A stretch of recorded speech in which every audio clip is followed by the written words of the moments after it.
সবার একটা common question, আমি ইংলিশে কিভাবে ফ্লুয়েন্টলি কথা বলতে পারবো। আসসালামু আলাইকুম, this is Mohammad Aslam Majumder, founder and CEO of Believers English Academy. আজকে আমরা কথা বলতে যাচ্ছি যে কিভাবে ইংলিশে ফ্লুয়েন্টলি কথা বলা যাবে। একটু মনোযোগ দিয়ে শুনবেন, অবশ্যই ভিডিওটার সাথে থাকবেন। আর ভিডিওটা যখন দেখছেন তখন ভিডিওটা হচ্ছে যে আগে শেয়ার করে দিন। আমরা যে জিনিসটাতে খেয়াল রাখবো, প্রথম হচ্ছে যে আমাদের প্রচুর পরিমাণ প্র্যাকটিস করতে হবে। আপনি যদি ইংলিশে কথা বলতে হয়, আগে কথা বলা শুরু করেন। আপনি যতটুকুই জানেন অতটুকু নিয়েই শুরু করেন। আমরা যদি ইংলিশে কথা বলা শুরু না করি, যেমন হচ্ছে আমরা বাংলা শিখেছি কিভাবে, যদি আমরা একটু চিন্তা করে দেখি, বাংলা হচ্ছে যে কি আমরা আরেকজন থেকে শুনে তারপর হচ্ছে কি বলতে বলতে আমরা আস্তে আস্তে হচ্ছে যে এই জিনিসটার সাথে ইউজ টু হয়েছি।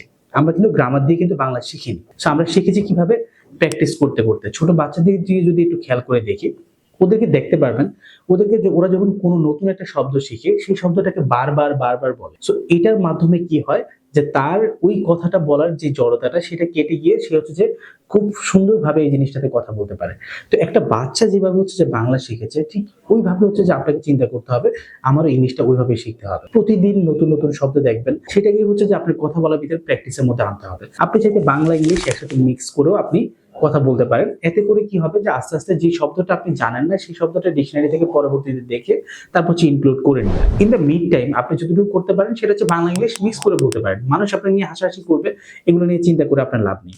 আপনার সাকসেস যখন আসবে তখন কিন্তু মানুষ ঠিকই কিন্তু আপনার নিয়ে কথা বলবে। এই একটা জিনিস যদি প্রতিনিয়ত প্র্যাকটিস করেন, তাহলে আমি বিশ্বাস করি যে আপনার ইংলিশে ফ্লুয়েন্সি বাড়বে। আরেকটা কথা বলে দিচ্ছি, সেটা হচ্ছে যে প্র্যাকটিস করার জন্য যদি কোনো মানুষ যদি না পান, আপনার যদি কোনো ধরনের পার্টনার যদি আপনি না খুঁজে পান, সেই ক্ষেত্রে আপনি কি করবেন?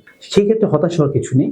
ক্যামেরার সামনে বা হচ্ছে যে মিররের সামনে, মানে আয়নার সামনে গিয়ে নিজে কথা বলার চেষ্টা করবেন। এতে করে কি হবে, আপনার সেলফ কনফিডেন্সটা অনেক বেশি গ্রো হবে। আপনি ভিডিও করে কি করতে পারেন, আপনার কোনো একটা বন্ধু বা হচ্ছে যে কোনো টিচার, ওনাকে হচ্ছে যে ভিডিওটা আপনি দেখাতে পারেন যে মানে আমার এখানে কি ভুল ছিল। অথবা আপনিও যদি দেখেন, আপনি যখন কথা বলছেন তখন কিন্তু ঠিকই ভুল হচ্ছে, আপনি যখন আবার দেখবেন তখন আপনি নিজে বুঝতে পারবেন যে আপনি কোথায় ভুল করেছেন। ধন্যবাদ সবাইকে ভিডিওটার সাথে থাকার জন্য। আর আমি বিশ্বাস করি যে এই জিনিসগুলো যদি খেয়াল করেন, আপনি অ্যাটলিস্ট ইংলিশে কথা বলতে পারবেন আর আপনার ফ্লুয়েন্সিটা অবশ্যই আপ হবে। ধন্যবাদ সবাইকে।